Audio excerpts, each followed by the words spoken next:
There is a very uncomfortable truth to dating apps that I think a lot of people don't want to admit, because we like to believe that life is fair and that hard work gets rewarded equally. And before I go any further, I want to be very clear that this is not some black pill defeatist bullshit. I am not telling you to give up on online dating. In fact, I think online dating, not necessarily dating apps, but online dating is the best way to get a great girl these days. And when I say great girl, I actually mean finding a long-term partner, not just a hookup. And I include cold approach in that, but that comparison is a whole other video in itself. What I'm saying is that I think most guys are going about online dating in completely the wrong way. And I only really worked this out because of an experiment that I did in Bumble earlier this year. That's now changed the entire advice that I give to most male photography clients. And I'm gonna get to that experiment later. But first, I have to tell you the uncomfortable part, because none of this is gonna make sense without it. I think a lot of people, including photographers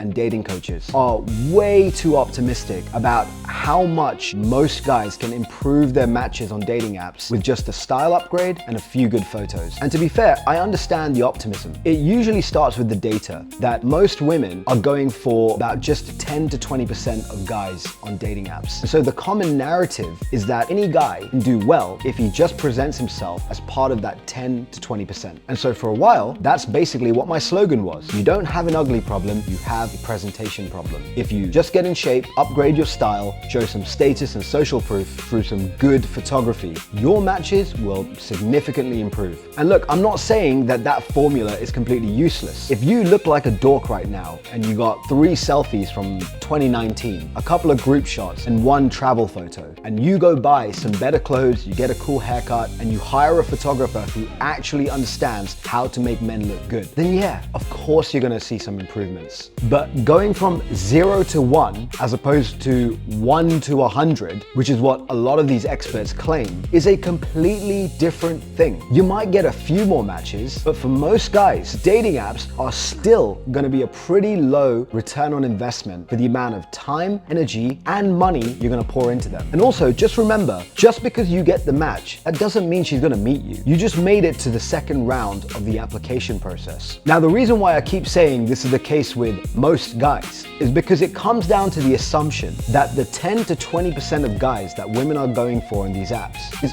all about perceived status. That's just not true. And honestly, being a 5'5" Indian guy from London and now living in Bangkok has given me a unique insight on this that I think most people don't have. Because I do way better in London than I do in Bangkok. And instead of telling you why straight away, I need to explain some dating app psychology first. Because men and women don't use dating apps in the same way at all. And by the way, I know that everyone is different, and so not everyone is going to be so black and white about this, but these are pretty accurate generalizations. As guys, we browse. We go in the app and we might have some preferences, but we're basically just flipping through a catalog, seeing what's good. We know that we're not going to match with most of the girls that we swipe on, and so we cast a wide net. That is not how women operate, especially attractive women. See, most women who know they're at least somewhat attractive also know that they're likely to match with almost any guy on a dating app. And so casting a wide net doesn't even occur to them. They've already got an idea in their head about what they're searching for, even if it's not conscious. And so they just swipe left on autopilot until that fantasy arrives.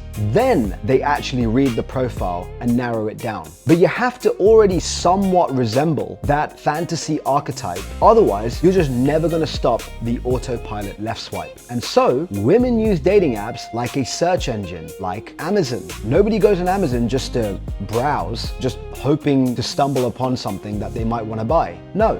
You go on Amazon because you're like, I need AA batteries. And even if there's a great deal, the most amazing deal for AAA batteries, that doesn't matter because that's not what you came here for. And the problem is, being the AA battery on a dating app is often completely out of your control. It depends massively on the culture you're operating in. The reason I do better in London as opposed to Bangkok is because different places reward different archetypes. In London, Indian guys are way more integrated into the dating culture. Also, there are way more British Indian girls looking for British Indian guys. In Bangkok, however, it is pretty well known that there is a strong preference for tall white guys, or guys who resemble that sort of K-pop vibe. And I'm not saying that Thai women aren't open to black or Indian or Arab guys. I've dated Thai girls myself, but we're just not the obvious mainstream fantasy. And because dating apps run on split-second attraction, that difference matters way more online than it does in person. And so the honest reason why dating apps are a waste of time for most guys is simple. It's because most guys just aren't and will often never be the product that most women are searching for. And I think I am genuinely the perfect example of this. Because even in London, where I do better, it's still not amazing results. And I'm doing all the right things. I don't think I'm a bad looking guy. I work out, I tend to dress well. I've got good photos that show passions, a cool job, a cool lifestyle, cool guy friends, and some attractive female friends. But all of that is secondary to the things I cannot control. Now, this is the part that I really want you to hear. Those logical filters that you can't control are only decisive in one specific format: dating apps. You can do all the work on yourself you want, but you're trying to win in a place that was built to filter you out. And so the answer isn't to give up, but it's to stop competing in a category that you were never going to win in. And this is good news, because none of the dating apps are even the best dating app. The best dating app is actually Instagram. And to understand why, you have to start thinking like a marketer. It all comes down to demand capture versus demand creation. Why do you think that Rolex doesn't list watches on Amazon? Apart from it cheapening their brand, it's because nobody goes on Amazon to buy a luxury watch. The reason that Rolex is a luxury brand to begin with is because of the world it's built around itself. People are not buying a watch, they're buying into the world of Rolex. Rolex cannot build that world inside of an Amazon listing, where it's forced into the same format as every other product on the shelf. Because once you're comparing specs and aesthetics side by side, the filter becomes price. And that is not the game that Rolex is playing. It's the same thing with dating apps. A dating profile is essentially an Amazon listing. You get 6 photos, 3 prompts, a bio, and a bunch of stats. Now you're instantly comparable with every other product on the shelf. And like we've discussed, when everything is in the same format, people get logical and comparison driven. The filter becomes who fits the shopping criteria that I already had. And so if you happen to already be the archetype that women are searching for on these apps, then yeah, better photos and better style will absolutely amplify that. But if you're not, well then you have to go out and create the demand with the niche flavor of attraction that you are. And that includes all the inner and outer work you have to do on yourself. But when it comes to marketing yourself, you have to think like Rolex. Premium brands don't list on Amazon because they're not competing in the same category. Premium brands build their own category. And the category creation dating app for all you attractive underdogs out there is Instagram. Because on Instagram, you have full control over how you are perceived. Photos, videos, stories, memes, music, captions. What you reveal and what you don't is entirely up to you. And here is the most important part. The psychology of women on Instagram is completely different to dating apps. Instagram is the best dating app because it's not a dating app. It is a people discovery platform, not a search engine, which means her logical comparison filters are not going to be up. And so, if you build this genuinely authentic, photogenic personal brand, which doesn't even need that many followers, by the way, and then you follow a girl you find attractive, or you meet her at an event, or just walking down the road, and you have a 5-minute conversation with her and you exchange Instagrams. Now, you're in her daily orbit. And sure, maybe you're not her obvious fantasy, but the thing that people are craving more than anything else these days is to feel understood. We live in a world that is fragmented by micro niches.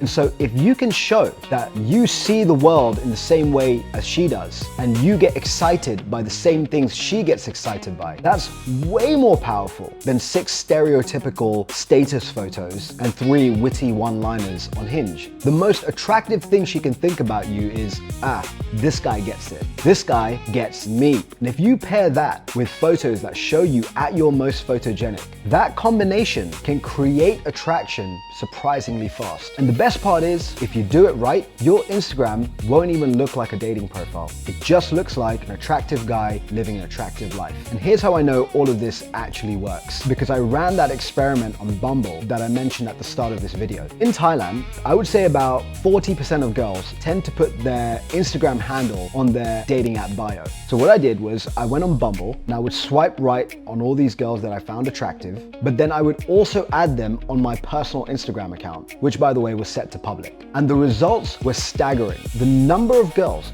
did not match me on Bumble and yet followed me back on Instagram was honestly ridiculous. And they didn't just follow me back. Often they would like a couple of photos or a story or even reply to a story, basically just making it obvious that they're interested. The exact same girl, two different platforms, two different outcomes. And this is the whole point.